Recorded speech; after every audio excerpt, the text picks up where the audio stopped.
Cholesterol తో ఇబ్బంది పడుతున్నారా? డయాబెటిస్ రివర్స్ చేసుకోవాలా? డైట్ తో పరిష్కారం. Contact functional nutrition Vinisha Reddy.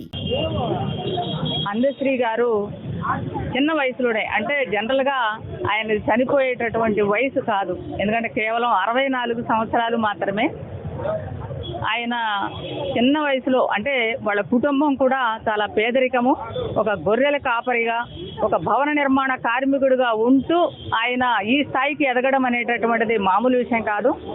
అంతేకాకుండా ఆయన అనేక అవార్డులు, నంది అవార్డులు వచ్చాయి, అనేక షీల్డ్లు వచ్చాయి. అయినా కూడా చాలా సింపుల్గా ఉన్నాడు. ఆయన దుస్తులు కానీ, ఆహార్యం కానీ, అట్లాగే ఆయన ప్రయాణం చేసినటువంటి తీరు కానీ, ఆయన చాలా సింపుల్గా ఉన్నటువంటి మనిషి. ఆయన ప్రజల గురించి ఎందుకట్లా కాగలిగాడు అంటే, ఆయన సమాజాన్ని పరిశీలించాడు కనుక, సమాజంలో ఉన్నటువంటి అసమానతల్ని, ఇవాళ పెట్టుబడిదారీ వ్యవస్థలో ఉన్నటువంటి ఈ ధ్వంసం అవుతున్నటువంటి విలువలని, సంస్కృతిని ఇవాళ అర్థం చేసుకున్నాడు కనుక, తేలికగా, అంటే ప్రజలలో ఉన్నాడు కనుక ప్రజల భాషలో ఆయన రాయగలిగాడు. అందులో పేదరికం కుటుంబం నుండి వచ్చాడు కనుక సామాన్య ప్రజల భాషని ఆయన అలవాటుగా మార్చుకున్నాడు. సామాన్య ప్రజలకు అర్థమయ్యే రీతిలో ఆయన అనేక రచనలు చేశాడు. అంతేకాకుండా మా పెట్టుబడిదారీ సమాజంలో ధ్వంసమవుతున్నటువంటి విలువల గురించి రాస్తూ మాయమైపోతున్నాడమ్మా మనిషి, మాయమైపోతున్నాడమ్మా అంటూ ఒక పాట రాశాడు. అంతేకాకుండా తెలంగాణ ఉద్యమంలో కూడా ఆయన క్రియాశీలకంగా పాల్గొన్నాడు. ఆ తర్వాత అనేక పాటలు రాశాడు తెలంగాణ ఉద్యమం గురించి.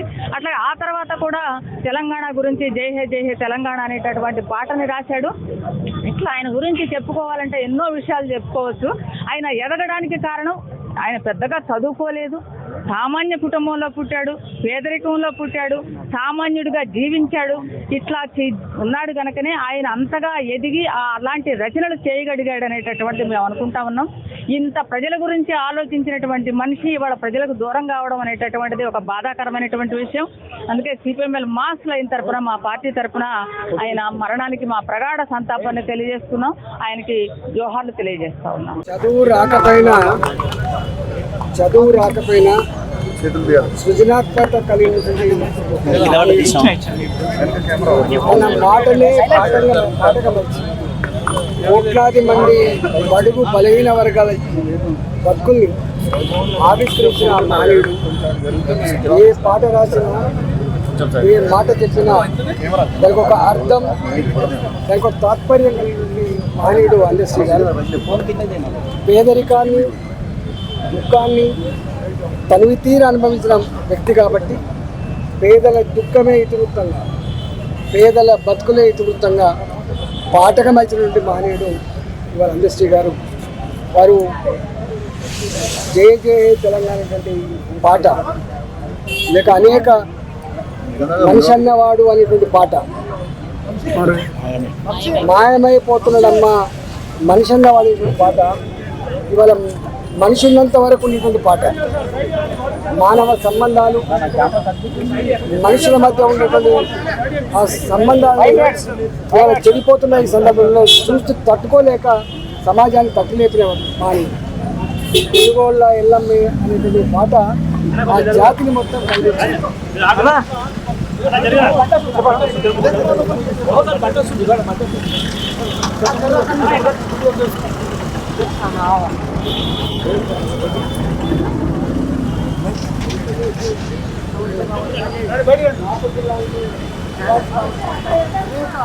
సార్, అందశ్రీ అనగానే ఫస్ట్ గుర్తొచ్చేది నాకు ఆయన ఈ ఒక ముదిరాజు తల్లి ఊరూరు తిరిగి పండ్లు ఏరుకొని అమ్ముకుంటూ ఉండే ఆ పాట రాశాడు ఒకటి. తల మీద చుట్టా బట్ట, ఆ పైన పండ్ల తట్ట, పండ్లు ఎమ్మంటూ పళ్ళంతా తిరుగుకుంటా, బాధట్లా కూసుండని బతుకెల్లా తీసుకున్న తెలుగుల్ల ఎల్లవ్వ ఏది మా పల్లెలల్లా కండల్లా కానారాదేమి. అది చాలా ఆర్ద్రమైన పాట. అంటే మనం ఎక్కువ ఉద్యమ గీతాలు ఇవి వింటుంటాం, కానీ అందులో ఒక ఆర్ద్రత ఉంటుంది. మనం ఎవరిదైనా కొంటే కొంచెం కొసరేవా అని అడుగుతాం కదా, ఆ విషయాన్ని కూడా ఆ పాటలో చెప్తాడు ఆయన. అది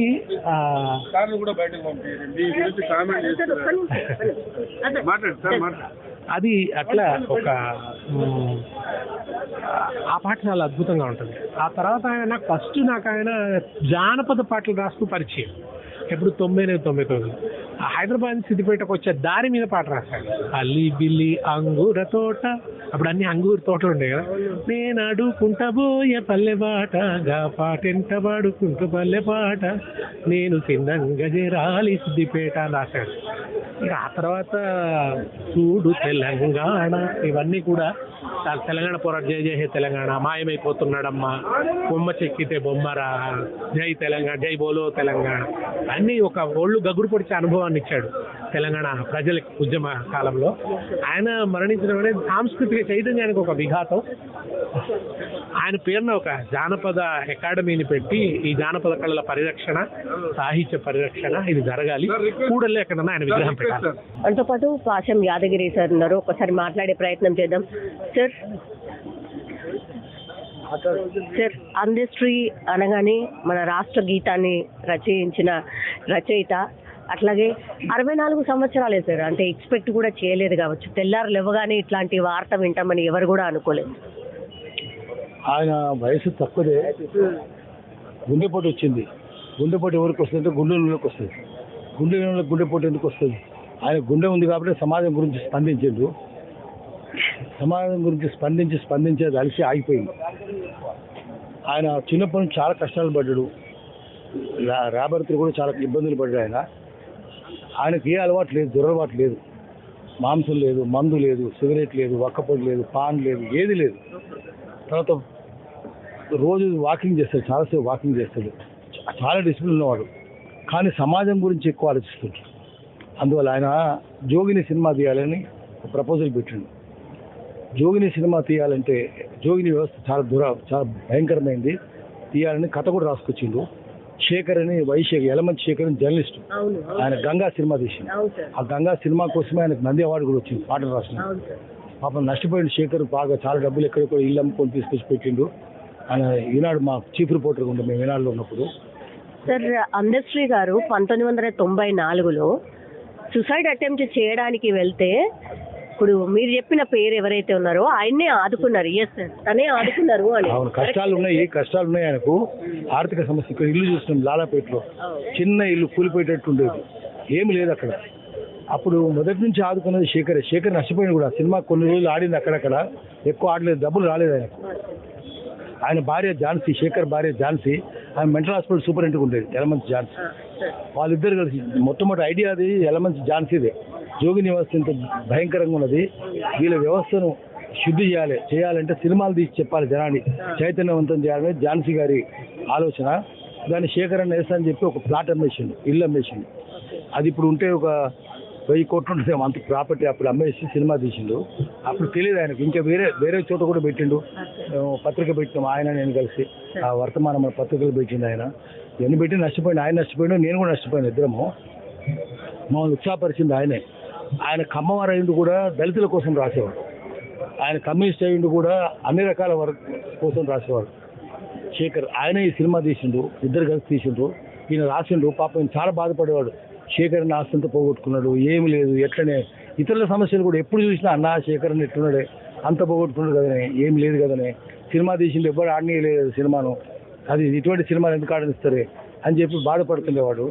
పాపం సమాజం గురించి ఆలోచించేవాడు. నిజంగానే బాధ కలిగిస్తుంది. ఎందుకంటే గూడంజయ్య పోయిండు. మొట్టమొదటి ఉద్యమంలో పాల్గొన్న వాళ్ళు గూడంజయ్య, వాళ్ళన్న చంద్రం ఉండి, డాక్టర్ చంద్రం, గూడంజయ్య, చంద్రం, గద్దరితో తిరిగిండ్రు అందరూ. మాతోటి తెలంగాణ ఉద్యమంలో వీళ్ళందరూ ఉన్నారు. మొట్టమొదటి ఐక్య కార్యాచరణ కంటే మేము పెట్టింది. కోదండరాం కేసీఆర్ వచ్చినాక వచ్చింది. 95-96లో పెట్టింది. నేను మన అందరం కలిసి గద్దరన్న ఉండేది, అంటే ఆకుల భూమయ్య ఉండేది, ఇన్నారెడ్డి ఉండేది, గాదే ఇన్నారెడ్డి, అందరం కలిసి మేము పెట్టిన ఉద్యమం అది. దాంట్లో వీళ్ళంతా మనతో కలిసి తిరిగింది, కవులు కళాకారులు అందరూ. గద్దరన్న వల్ల వీళ్ళందరూ తిరిగిండ్రు. ఒక్కొక్కరు కళాకారులు అందరూ పోతున్నారు, ప్రజల కోసం పనిచేసిన అందరూ పోతున్నారు. మనిషికి 2 చైతన్యాలు ఉంటాయి, ప్రాథమిక చైతన్యం, ద్వితీయ చైతన్యం. తను పుట్టిన కుటుంబం ప్రాథమిక చైతన్యం, సమాజం ద్వితీయ చైతన్యం. కానీ గద్దర్ కావచ్చు, గూడంజయ్య కావచ్చు, అందశ్రీ కావచ్చు, సమాజమే ప్రాథమిక చైతన్యం, కుటుంబం ద్వితీయ చైతన్యం కింద మారిపోయింది. సమాజం గురించి పట్టించుకోరు తప్ప ఆ తన కుటుంబం, మనం పుట్టింది కుటుంబం గురించి ఆలోచిస్తారు. అది ప్రాథమిక చైతన్యం జనానికి, మనుషులకు ఉండేది, కానీ ద్వితీయమైంది. అందుకని ఆయన గుండె కొట్టుకొని జనం కోసం స్పందించి అలసి ఆగిపోయింది. ఆయన కులాన్ని నమ్మేవాడు కాదు, వర్ణం నమ్మేవాడు కాదు, వర్గం మాత్రమే నమ్మేవాడు. నేను కమ్యూనిస్ట్ను కాదని చెప్పేవాడు. కానీ కమ్యూనిస్ట్ సానుభూతిపరుడు ఆయన, వామపక్ష సానుభూతిపరుడు. నేను నాకు ఏ పక్షము లేదు, ప్రజల పక్షమే అని చెప్పాడు. వామపక్షం కాదు, దక్షిణ పక్షం. దక్షిణ అంటే రైట్, దక్షిణ పక్షం కాదు, వామపక్షం కాదు, నేను ప్రజల పక్షం అని చెప్పేవాడు. కానీ అప్పుడప్పుడు మాత్రం నేను వామపక్ష సానుభూతిపరుడు అని చెప్పేవాడు. అది ఆ ఉన్న బ్యాక్గ్రౌండ్ అక్కడ ఉన్నది కూడా మాటికి ఆయన మా ఇంట్లో బైరాన్పల్లికి మేము శౌర్యయాత్ర పెట్టినాం. శూరులను తలుచుకోవాలి, శౌర్యయాత్రను పెట్టినాం. తెలంగాణ ఉద్యమకారుల శౌర్యయాత్ర. దానికి మా ఇంట్లో బైరాన్పల్లికి వచ్చిండు. 108 మందిని చంపారు ప్రజాకారులు అక్కడ. ఆ పక్కన కూటికలు 40 మందిని చంపారు. కడివెండికి వచ్చిండు, చాకలీలమ్మ దగ్గరికి వచ్చిండు, అన్ని చోట్లకు వచ్చిండు ఆయన. మందగిరి స్తూపం దగ్గరికి వచ్చిండు, దండం పెట్టిండు దేవురుపల్ల. అట్లా జనంలో ఉండేవాడు, మనుషుల్లో ఉండేవాడు. అయితే పబ్లిసిటీ కాంక్షించేవాడు కాదు, పబ్లిసిటీ వద్దనేవాడు, పబ్లిసిటీ దూరంగా ఉండేవాడు. రాజకీయ నాయకులు కూడా దూరంగా ఉండేవాడు. ఈవెన్ రేవంత్ రెడ్డికి సన్నిహితమైనా కూడా ఆయనకు దూరంగానే ఉండేవాడు, పోయేవాడు కాదు ఆయన దగ్గరికి. ఆయన పిలిస్తే మాత్రమే నేను పోతాను, నా అంతటి నేను పోనని చెప్పేవాడు, పైన వీళ్ళు చేయనని చెప్పేవాడు. ఆయన సీఎం రేవంత్ రెడ్డి కూడా చెప్పిండు, హాషిం జాహీర్ గారు అంటే నేను మొట్టమొదటి ఇంటర్వ్యూ నేనే చేసిన మా వర్తమానం పత్రికలన్నీ. అంటే నేను కాదు చేసింది, రాజన్న అని ఉంటాడు గణపురంలో, సాదం రాజన్న అని గణపూర్లో. ఆయన వీళ్ళ ఊరు పక్కనే కృష్ణారెడ్డిగూడెం. ఆయన ఇంటర్వ్యూ చేసిండు, మేము వర్తమానంలో వేసింది, పబ్లిష్ చేసినాం. నేను శేఖర్ గారు కలిసి చేసినాము. అప్పుడే ఈ సినిమా తీయాలని ఆలోచన వచ్చింది. సో ఆయన అట్లా ప్రజల కోసమే ఉండేవాడు. అట్లాంటి వాడు చనిపోవడం అనేది చాలా బాధ కలిగిస్తుంది. కళాకారులు ఒక్కొక్కరుగా పోతున్నారు. అసలు తెలంగాణ కోసం కష్టపడ్డ వాళ్ళందరూ పోతున్నారు. ఆకుల భూమి అని మర్డర్ చేసిన ఆకుల భూమి అని అది ఎవరు చెప్పండి. ఇందిరారెడ్డి కూడా 97లో జై తెలంగాణ పార్టీ పెట్టిండు, ఆయనది కూడా మర్డరే. వాళ్ళే బెల్లెల్తని చంపిన వాళ్ళు, ఇక్కడి సిద్ధులు, ముఖా కరుణాకర్, భువనగిరిలో 18 మందిని చంపారు. చంద్రబాబు నాయుడు హయాంలో చంపింది. పోలీసులు లేరు, నయం లేడు, ఏం లేడు, పోలీసులే చంపారు. విప్లవ ప్రజాస్వామిక తెలంగాణ మానవీయ ఉద్యమాల్లో ఉంటూ తన కవిత్వాన్ని తనంటూ ఒక గొప్ప తెలంగాణ గొప్ప సాహిత్య మూలాల్లో తన కొడుకు నిలబడతారు. గతంలో కేసీఆర్ ఆయనకి ఇవ్వాల్సినంత గౌరవం ఇవ్వలేదు. ఇప్పుడు ఎందుకు నువ్వు బలగొన్నావు? ఇప్పుడు ఎందుకు అది ఎందుకు ఇవ్వలేదు సార్? ఎందుకు అది విడిచిపెట్టు అందరినా అందరికి ఇస్తాం. కేసీఆర్ కూడా ఇస్తాం, నాకు కూడా మా అవును మాట్లాడుకుంటారు, ఉంటారు, కలిసే ఉంటారు. మనకి ఇప్పుడు అవసరం నీకు. అందశ్రీ గొప్ప మంచి గొప్ప కవి, నా మిత్రుడు, అంత మాత్రం చెప్పాలి. నిన్న చివరికంటే అవార్డు తీసుకోమని చెప్పిండు, పిల్లల్ని తీసుకున్నాడు. సరే నా తీసుకుంటామా, ఇంటికి వచ్చిండు.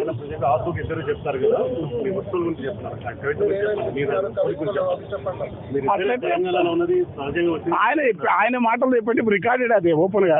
అన్న నాతో పాటుగా రాసేది నీది తప్ప అనేది, నేను కూడా అంతే తప్ప ఎవరని నేను అనేది. ఎంత మాత్రం అది సత్యం. నీవు తప్ప నారాయణమూర్తి అన్న ముందు తెలిసేది, ఒక్క వెంకన్ననే నాతో సమంగా రాసేదని అన్నాడు.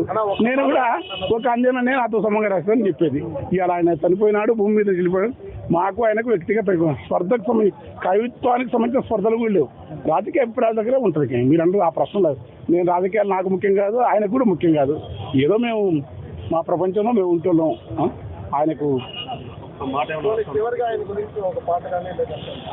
మా పాటలు మాట్లాడుతాం.